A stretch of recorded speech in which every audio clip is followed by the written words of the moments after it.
Good morning and welcome to another broadcast of Agri Extra here at Virtual NAMPO. And this morning we're talking about the wheat tariff.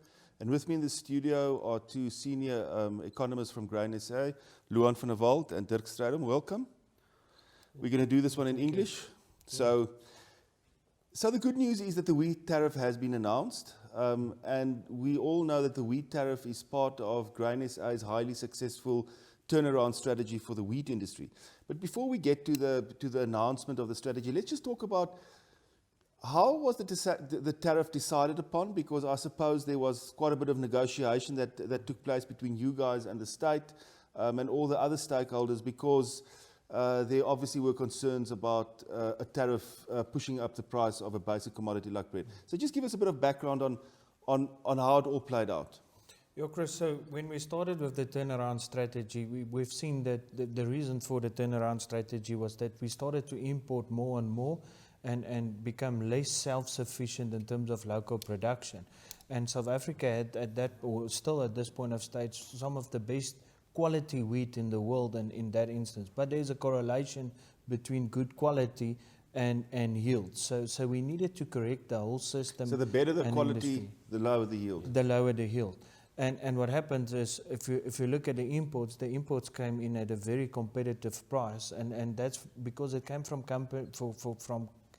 countries that have high subsidy levels, and we needed to put something in place so that we've got a breathing space to try and do a turnaround of this whole wheat industry. So we needed some space to say, let's keep the local production in place, and so that we advance the local production, that we can get up to a certain self-sufficiency level.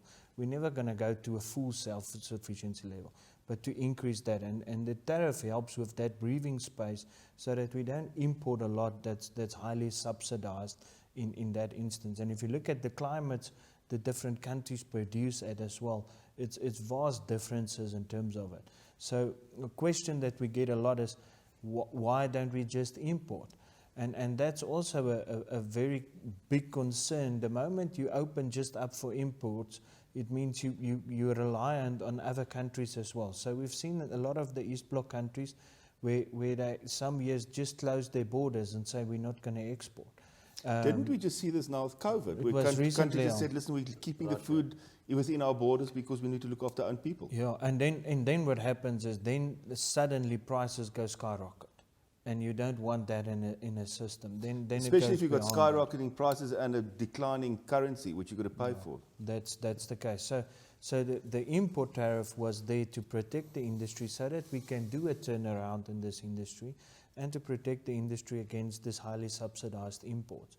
And that was the functioning of it. So it's a complex system in terms of calculation. So it's calculated through a variable formula. So what we do is we calculate what is the international prices. We get a base dollar price, which is $279. And then what happens is the moment that the international prices go below that dollar price, then the tariff starts to kick in to keep it at the 3-year international price. So a lot of people think the tariff is making it more expensive. It's not making it more expensive. It's just bringing it to an average level, the 3-year average level. So it's not taking it higher prices, it's just putting it up to a level. The moment the international prices increases, then the tariff starts to relax. So that's why it's a variable nuanced approach that you still get the benefit of. You're protecting the local production, but you're also protecting the consumer in a way. Correct. Yeah. Just quickly for those of the viewers that don't fully appreciate it, we've lost a lot of ground in wheat production over the years. I mean, we used to produce a lot more wheat than we do today. So, I mean, the whole wheat turnaround strategy was absolutely critical because our industry was disappearing. Or is that overdramatic? No, it's definitely the case. I mean, we've lost 1 million hectares, and most of it central parts, so the Eastern Free State, those parts. And the reason for that is because there was other crops that was more competitive for the producers to plant. They got more choices between maize, soybeans, sunflowers that gave them different margins, and the climatic conditions change. So if you take just to breed a new cultivar, it can take up to 8 to 12 years. And that's why this tariff is so very important, so that we can adapt to all these changes and really get to a system where we can get the wheat industry up again. So we highly regulated our quality of wheat, and that make in essence what the consequences of that was is that we had the best quality wheat in the world, but we didn't keep up with yields to make it competitive. And that's why we needed all this change. So what was happening was that we were producing high quality wheat, but the yields weren't in comparison to international yields, and we were importing a lower quality wheat and mixing the two. Is that? Yeah, okay. That's correct. So Luan, just the tariff. I mean, I know I've read quite a lot of stuff that Kusatu has had a lot to say about stuff like the wheat tariff, that it has a huge impact on the price of bread, and we're protecting farmers at the expense of the poor. What impact does that tariff actually have on the bread price in the shop? Yes, yeah, Chris, I think it's a good question, and Dirk actually alluded to it when he spoke about the tariff and the functioning of the tariff. So if you look at the functioning of the tariff, it's actually the most beneficial system, and you've also mentioned it, that we can have, because you protect your farmers, your local farmers, from the imports from countries which is highly subsidized. So you protect your local farmers, but not to the poor or to the consumers. It's not bad for the consumers because of just to get the tariff at a certain level.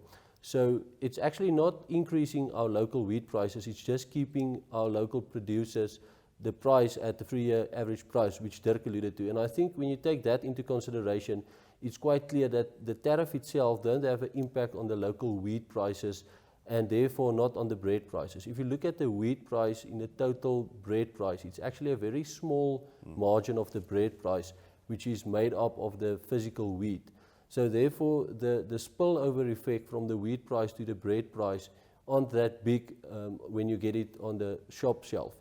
The big part of it is this infrastructure. When we speak about transport, it's expensive to transport your bread and your products to the different locations. So there's a lot of other things, I think, which is more important to address than only the wheat tariff. So I think when one starts to understand the functioning of the tariff, you will see it's not actually that it have a big impact on the bread price at the end. Because the wheat price, I mean, I remember seeing a diagram somewhere. It's like sort of 2 slices of a loaf of bread. All the rest of the loaf gets made up, as you say, logistics, all that sort of stuff. Electricity, energy costs.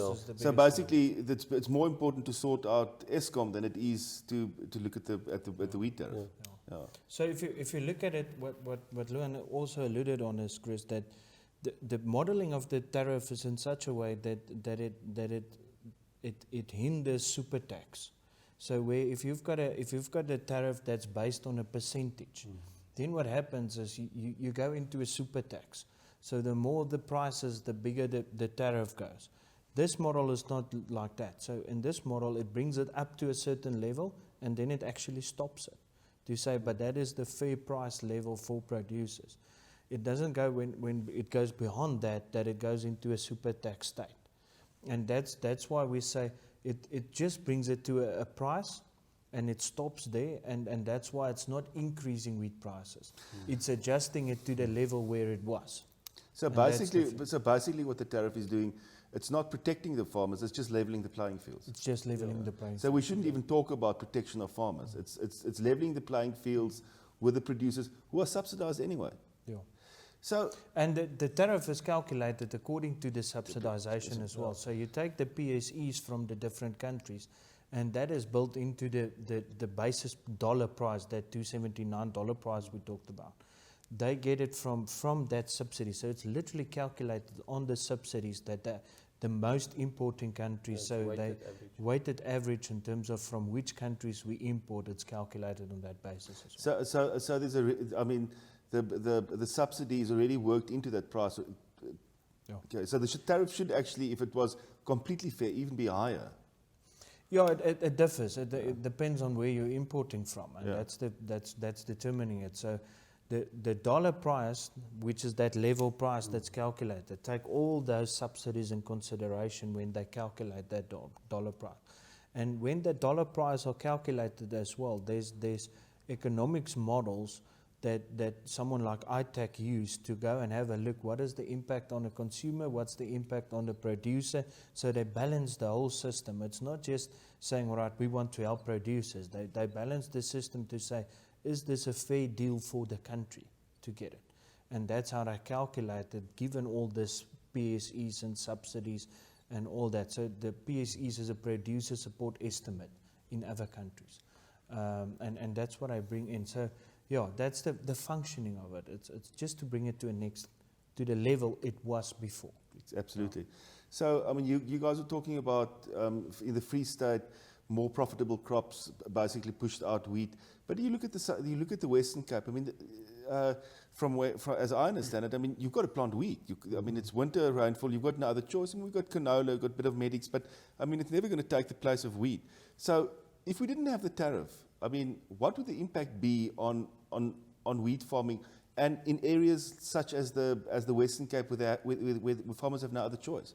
Yeah, Chris, I think in the Western Cape specifically, as you've alluded to, it's a winter rain area, so you have to plant wheat, and wheat is a very important grain in our whole food basket. So when we get to things like restrictions on imports, where we're going to get our wheat from, so we need to protect the areas which is good wheat producing areas.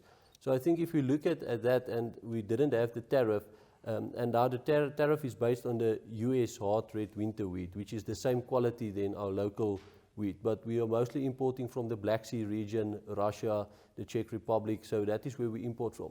So our local producers have to compete with that countries with a lower quality wheat.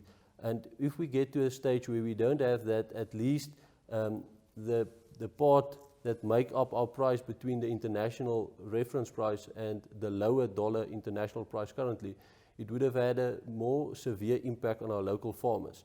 And that actually could have impeded our ability to produce more wheat locally, because the lower quality wheat that come in will be at a lower price, and not that the tariff is actually accessing our local wheat prices, it's just protecting our local wheat prices. So that would have been much worse on our profitability locally as well, and that is not good for the sustainability of our local grain farmers. Chris, I think to add to that is, if you look at the western or the winter grain production areas, there's only a handful of crops that you can produce. But that's the point. So if you take the different crops, you've got a canola crop that you can produce, you can do barley, you can do wheat, and then you can do a few crops that's mainly produced for feed purposes.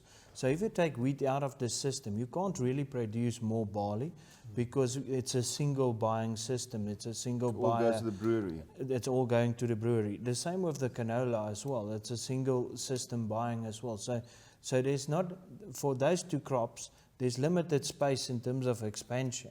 So, and all these crops, you need to in order to control diseases, in order to you need the rotation. You need the rotation system. So if you take one crop out of the system, you're damaging really the biological sphere that you're moving in terms of production. So it would have been an absolute disaster for the Western Cape. Oh. So we're running a bit out of time, but so theoretically it's a fantastic system, and it's part of your broader wheat turnaround strategy, where you've also looked at cultivars and the grading of wheat, etc., which has made a huge impact on the profitability of wheat farmers. But it seems as if the Achilles heel in the whole system is that it needs to be announced by the government, and this hasn't happened since March. Mm-hmm. It has been announced now recently. Yeah. What's the holdup? I mean, didn't you guys let the Minister Patel know that he needs to announce it? Yeah, I think it's a process of announcement. So it goes through different processes. So it first goes to ITAC, then from ITAC it goes to DTI, and from DTI it goes to the finance part, the financial minister. And if you look at all those processes, each one of them needs to apply their mind, is it the correct thing for the country to have something like that? And law prohibit or law gives them the opportunity to do that, to apply their mind, and they need to apply their mind. And that's where the hold-ups every time gets in. So we're in discussions to say, can't we do this as an automatic system, because it's calculated, it's calculated through the modeling systems that was there already. So there's no need to do a reapply of everything. So we're in discussions in terms of that, but it depends. Sometimes there's other stuff that's more important for signatures, and then this takes a bit longer. And now with COVID, everyone said, but we've got a few COVID regulations that we need to put through. This one is now not that important to put through now. And it's got a huge spillover effect because it creates a lot of uncertainty in the market. But this is the That's point, the because you biggest don't know, thing. because you essentially don't know what the wheat price is supposed to be. That's the thing, yeah. And speculators that forms part of our market don't know what the prices is. So now there's less price discovery. All that, you don't know when to market your crop because you then don't know what's going to change. Because, so the market just becomes less liquid, less. I think the one thing that we saw now currently happening with this it was 110 business days since the tariff triggered until it was published in the government gazette. And as Dirk mentioned, when ITEC originally stamped the tariff formula, they've already actually said that it's a good formula to use. So that They've already applied their mind. They've already applied their mind. So now the other systems is taking also a lot of time, which I don't think needs to be in that way anyhow. So I think the best thing that we can get, or there's a lot of systems one can look at, but if you can get at least something to say it have to be published in the government gazette within 30 business days, then everybody can plan. But what happened now with this long delay, there was a lot of wheat imports coming in because everybody wants to import at the lower tariff before it was published. And now we are sitting with a lot of wheat that came in just before our harvesting time. And now when the new tariff is actually published, the imports slowed down because our new season crop is coming in and we've imported a lot on the lower tariff. So that is actually one of the things also that have a negative impact on the local prices and the whole actually market structure, because we're sitting with a lot of imported wheat while we start harvesting now. So the ideal system, Chris, would be that it's similar like the diesel price, that we've got each month an announcement of what is the wheat tariff, and that it's calculated on that basis, and then each month published in terms of this is the wheat tariff. Because this not knowing uncertainty is creating a lot of disparity in trading. So like Luan mentioned, there's imports that's happening that's not necessarily need to take place, but it's we're talking about a lot of money that's affecting because of this tariff rate. And it's skewing the market. It's skewing the market. Tell me just quickly, just the last point that I want to ask was, how are the discussions going? I mean, is there a light at the end of the tunnel? I mean, are we going to get an adjustment in the way the tariff is being announced? Yeah, I think to answer you in that instance, and I think this is a very important point. This is not just the producer issue; it's an industry issue. So the whole industry feels that there must be certainty, because for them it's also problematic when it's not announced at the right levels, because it's an up and a down problem. It's not just one way. Sure. And there is discussions to say how can we do this better. We would want it quicker. We want it more efficient in that instance, so that we can get more certainty around it. But yeah, it's still, if you ask me, are we going to get a solution quick? We would have thought yes, but not yet. Dirk, Luan, thanks for your time. Very interesting conversation, and let's hope you guys get to some sort of agreement pretty quickly. Thank you very much. Thank you very much. Thank you. That was another broadcast of Agri Extra here at NAMPO Virtual. Thank you for joining us, and enjoy what's left of NAMPO Virtual. Thank you. Thanks.